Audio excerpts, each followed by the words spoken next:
Berdoa selesai. Beri salam.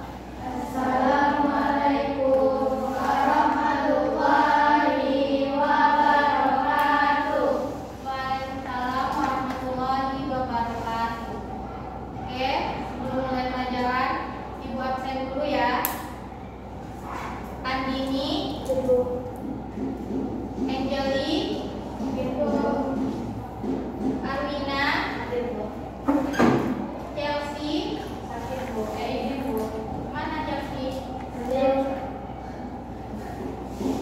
Kristi Patricia, Deborah, Delviani, Freya, Priska, Gaby, Ibnati Humairah, Intan, Istifayatur Rahmat, Jihan, mana Jihan? Mawar, Joshua, Melan, Najwa, Raisya, Resi, Raswa kemana? Rinka, Septiani, Syifa, Aurelia. Oke, untuk minggu lalu kita sudah membahas sedikit tentang teks anekdot. Jadi, siapa yang masih ingat apa itu teks anekdot kemarin? Ya.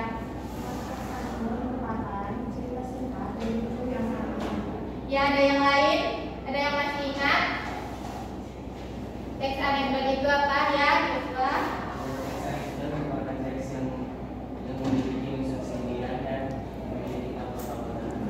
Nah, oke, semuanya sudah tahu tentang pengertian teks anekdot. Jadi, hari ini kita mempelajari tentang struktur dan kaidah kebahasaan dari teks anekdot.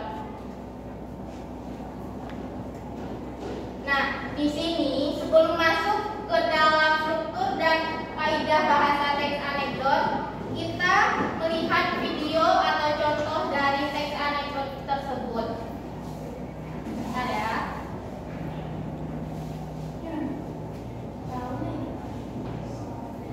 Udah ada nengok video ini?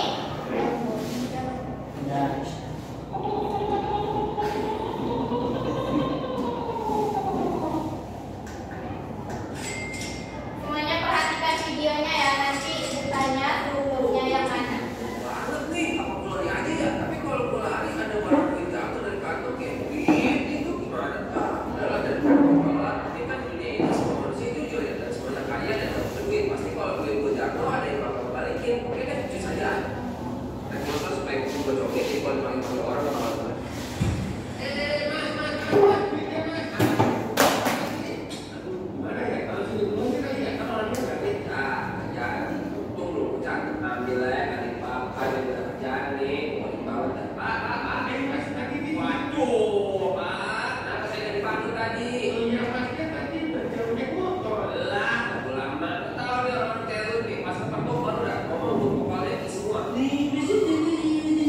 Padahal kalau jujur tuh ya, aku mau ngasih 10 kali lipat dari ini, Pak.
Jadi apa yang menarik dari video teks anekdot yang di depan tadi, yang kita tonton tadi? Kejujuran. Dia tentang kejujuran, buatnya ada seorang. Ya. Nggak jujur ke orang itu, Bu. Nah, ya, yang lain?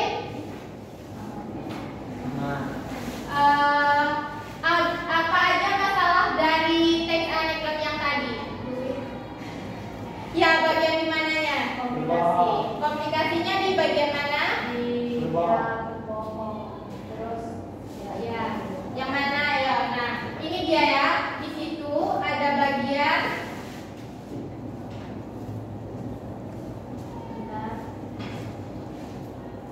Nah, di sini di video tadi ada bagian komunikasi, evaluasi, dan kodanya. Nah, bagian komunikasinya di bagian mana?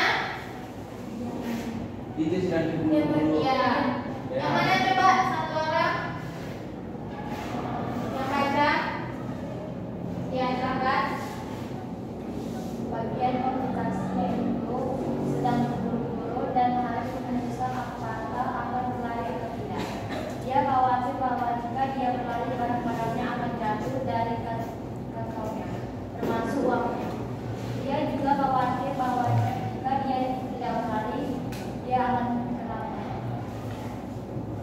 Nah, selanjutnya di bagian evaluasi, apa itu evaluasi kemarin? Bagian kesimpulan. Apa?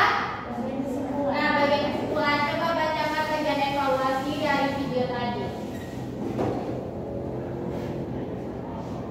Evaluasinya, pemotong memutuskan untuk naik motor dan menutupnya agar tidak mendengar orang memanggilnya.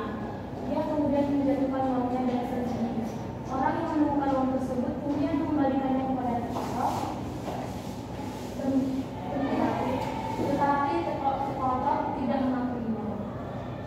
Nah, selanjutnya ada bagian koda. Siapa yang masih ingat apa itu koda? Koda itu penyelesaian dari masalah tersebut. Apa isinya? Teko mulai merasa bersalah karena tidak jujur.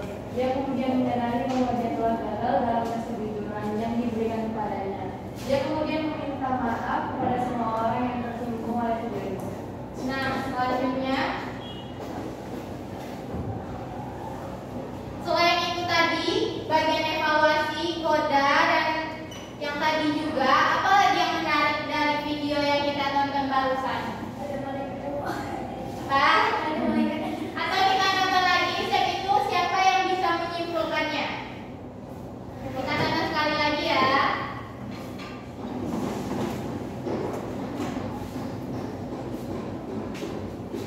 Nah, di sini nanti siapa yang bisa mengambil pesan moral yang ada di dalam video tersebut ya? Semuanya perhatikan videonya.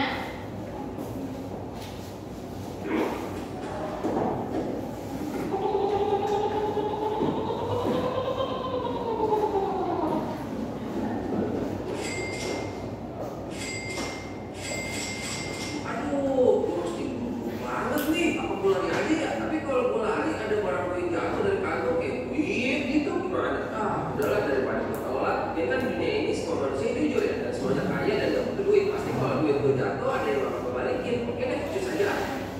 Naik motor supaya gue cowoknya jadi kalau dipanggil orang gak bakal Mas, duitnya mas. Aduh, gimana sih nih? Aduh, gimana ya? Kalau sudah dulu sih kali ya, kan orangnya balik. ya, jadi untung lu ucap ambil aja kali Pak, biar gak kerjaan nih. Boring banget dah. Mas, tadi ini. Waduh, Pak, kenapa saya gak dipanggil tadi? Oh iya, masnya tadi berjerobek motor. Lah, ulama, tahu ada orang kayak lu nih, pas kata gue baru dah ngomong lu kepalanya di semua. Padahal kalau lu jujur tuh ya, lu ngasih lu 10 kali lipat dari ini Pak, tapi jujur lu tuh gak ada di hati ya. Lu tahu, gue kan udah ada 10 gue. Udah, lu gak lulus. Gak lulus apaan? Gak lulus tes kejujuran. Maksudnya gue gak lulus tes kejujuran. Lu gak lulus tes kejujuran. Jadi tadi tuh tes kejujuran terus gue gak lulus. Lu gak lulus tes kejujuran. Bos, ada lu bos. Lu dikirim siapa nih? Gue dikirim siapa? Gue dikirim oleh manusia ada keadilan. Enggak, bukan. Lu, yang lu kasih lu siapa? Yang lu kasih gua. Ya udah jauh semua. Udah kayak masyarakat. Bukan. Gini loh. Kan kemarin ada yang cek siapa? Ini bakal berapa nih?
dalam teks anekdot tadi? Ada. Yang bagian mananya? Semua orang pasti jujur. Nah, ya, semua orang pasti jujur. Tapi kan tidak semua orang itu bisa jujur. Ada juga orang yang suka berbohong. Oke, selanjutnya apa aja sih ciri-ciri teks anekdot itu? Siapa yang tahu? Atau sudah baca bukunya sebelumnya? Ya, Friska lagi silakan. Ciri-cirinya Ada berapa dulu? ada 5. Ah ya, ada 5 apa aja? Yang pertama, Ceritanya lucu dan setia, bersifat sindiran atau mengkritikkan orang. Ya. Yang ketiga bersifat mengesankan. Yang keempat. Yang keempat menceritakan tokoh masyarakat atau tokoh terkenal. Ya, dan yang yang kelima mengandung pesan moral. nah ya, Friska betul. Selanjutnya, nah ini dia karakteristik dari teks anekdot. Itu yang seperti dibilang Friska tadi, ceritanya lucu dan menarik. Yang kedua, bersifat menyindir dan mengkritik. Yang ketiga, bersifat mengesankan. Yang keempat, menceritakan tokoh-tokoh masyarakat terkenal. Dan yang kelima, mengandung pesan moral. Nah, pesan moral di sini apa maksudnya tadi? Yang disampaikan oleh Ara tadi. Pesan moral. Nah, pesan moral itu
Bapak, dan itu juga tidak masuk ke dalam pertanyaan.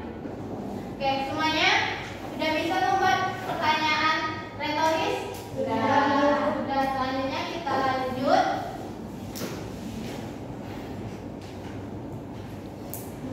Majas. Nah, majas ini terbagi menjadi 3. Nah, majas ini apa? Merupakan gaya bahasa yang digunakan dalam teks anekdot untuk menyampaikan sindiran. Nah, ya, majas ini merupakan gaya bahasa yang digunakan dalam teks anekdot untuk menyampaikan sindiran. Yang pertama itu ada majas ironi. Apa itu majas ironi? Contohnya siapa yang bisa buat? Ayo, ya dalam kita. Suaramu bagus sekali sampai telingaku pecah. Ya,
ironi ini. Hal yang meleset maksudnya, wangi kali kamu hari ini tidak mandi ya dari semalam. Itu kan meleset dikit, tapi tujuannya menyindir. Kalau secara langsung, apa tadi contohnya? Sinisme. Dari contoh ironi yang ibu buat tadi. Bagaimana kamu mau naik kelas kalau kamu tidak belajar? Itu kan ada pertanyaan dulu, baru menyindir. Bagaimana kamu tidak mau naik kelas sedangkan kamu tidak mau belajar? Nah, udah paham kan perbedaannya? Udah bisa ibu minta buatkan contoh? Coba contoh yang ironinya. Contoh yang ironinya. Bisa? Apa ya? Contoh yang ironi menyindir secara halus yang dicontohkan tadi. Barangkali kamu hari ini tidak mandi semalam ya? Bisa? Bisa? Apa contoh? Ibu hari ini masuk Mbak. Apa? Enggak. Bagus sekali rambutmu. Tapi lebih bagus rambutmu hari ikan. Nah, bagus sekali rambutmu, tapi lebih bagus lagi kalau rambutmu diikat. Nah, itu masuk ke mana? Ironi. Ironi atau sinisme? Ironi. Ironi, karena dia kan di awal memuji bagus sekali rambutmu, tapi lebih bagus lagi kalau diikat. Itu tadi kan? Oke, udah paham semuanya? Kita lanjut. Selanjutnya, kata kerja aksi. Apa itu kata kerja aksi? Menyatakan suatu tindakan atau aktivitas yang dilakukan oleh tokoh dalam anekdot. Nah, menyatakan suatu tindakan atau aktivitas yang dilakukan tokoh dalam teks anekdot. Ini maksudnya apa ini? Yang melakukan sesuatu dia. Ya, melakukan sesuatu atau kegiatan di dalam teks anekdot ini. Contohnya, membuka, mengunyah, menutup, memasukkan, berlari, bermain, dan lain-lainnya. Contohnya, membuka pintu. Nah, siapa lagi yang bisa buat contohnya? Mengunyah makanan. Mengunyah makanan. Dalam bentuk kalimat, siapa yang bisa membuat contoh dalam bentuk kalimat? Ya, silakan ya. Ibuku menyuruhku membuka pintu. Boleh. So, dalam bentuk kalimat yang sedikit panjang.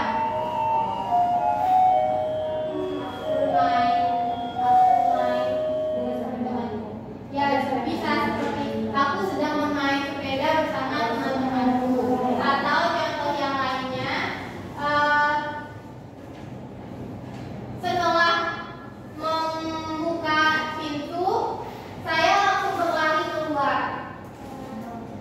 Kemarin sore saya bermain berlari. Nah, betul. Kemarin sore saya bermain dan berlari-lari bersama teman-teman di lapangan misalnya. Oke, udah bisa? Dan selanjutnya, udah paham tentang kata kerja aksi atau ada yang bertanya? Udah paham? Selanjutnya kita lanjut ke konjungsi urutan waktu. Nah, ini menjelaskan urutan kejadian dalam teks anekdot. Contohnya, kemudian, setelah itu, dan lalu. Nah, ibu contohkan satu ya. Contohnya, tadi pagi saya bangun jam 6. Kemudian saya langsung mandi. Setelah itu berangkat ke sekolah. Itu contoh dari urutan konjungsi urutan waktu. Siapa yang bisa membuat contoh tentang konjungsi urutan waktu? Siapa? Bisa? Ya, siapa? Setelah saya nyampe di sekolah, lalu saya berbaris di lapangan. Nah, iya. Setelah sampai di sekolah, lalu saya berbaris di lapangan untuk melakukan upacara bendera misalnya, atau apel pagi. Siapa lagi yang bisa membuat contoh?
Sikat.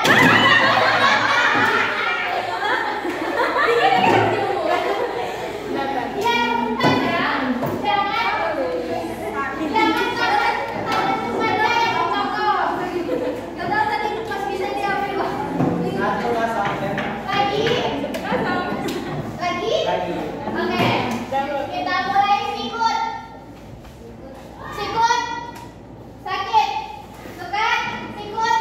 Sikat.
Semua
Bu,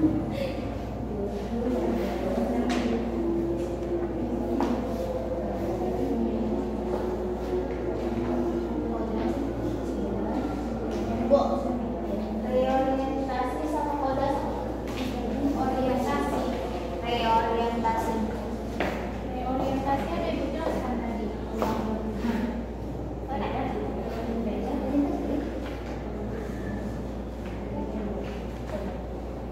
Kodas.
Iwan lagi asyik menyantap makanan kesukaannya, yaitu soto.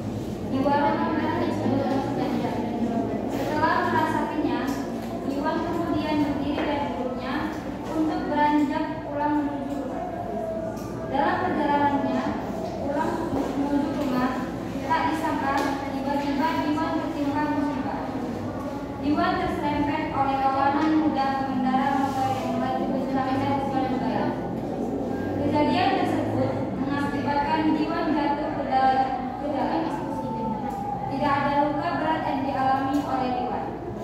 Namun, yang membuatnya marah adalah tali sandal putus dan tidak dapat digunakan kembali.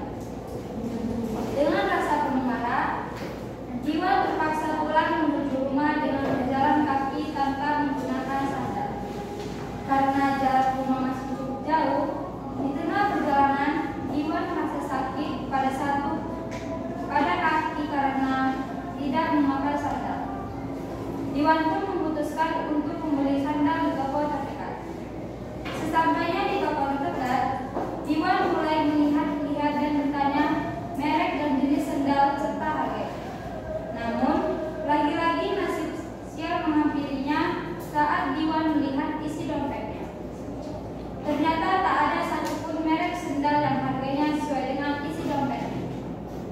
Dengan perasaan sangat terpaksa, Iwan pun melanjutkan perjalanannya menuju rumah tanpa menggunakan sandal.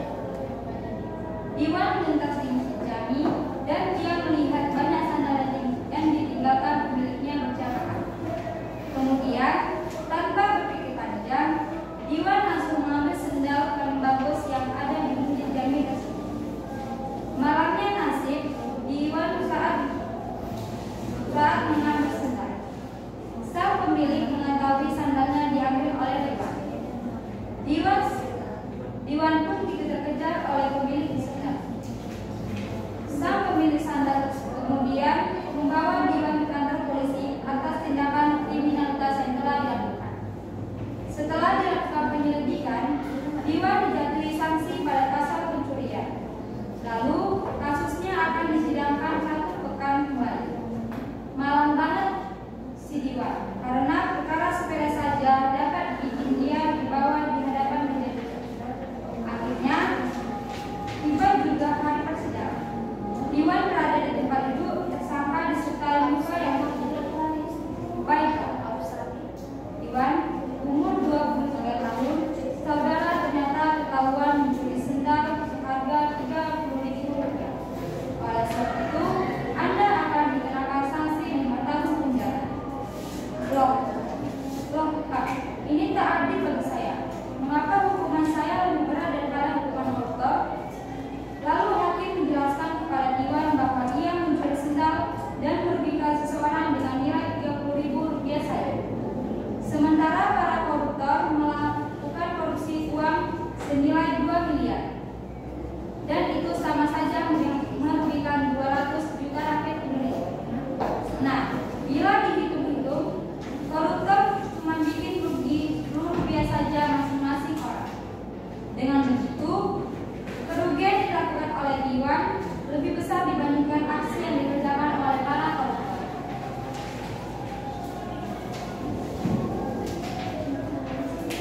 Analisis struktur teks anekdot di atas yaitu yang pertama abstrak. Isinya yaitu Iwan seorang anak yang ceroboh dan sedang menikmati soto di warung langganan. Orientasi netizen mengenal tokoh dan situasi awal. Biasanya dia diawali dengan kejadian sehari-hari yang sederhana. Tentang Iwan sedang menikmati soto di warung langganannya. Krisis isinya yaitu Iwan kehilangan sandal dan kemudian diadili. Yang keempat, reaksi. Iwan langsung panik mencari-cari sandalnya di bawah meja. Yang kelima, koda. Isinya sejak kejadian itu, Iwan selalu ingat untuk memeriksa kembali barang-barangnya sebelum pergi. Kesimpulannya, bahwa hukum seharusnya digunakan secara adil dan proporsional tanpa memandang status sosial atau jumlah kerugian materi yang ditimbulkan. Nah, itu tadi hasil diskusi yang didapat oleh kelompok 3 tentang teks anekdot yang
Bisa?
berwarna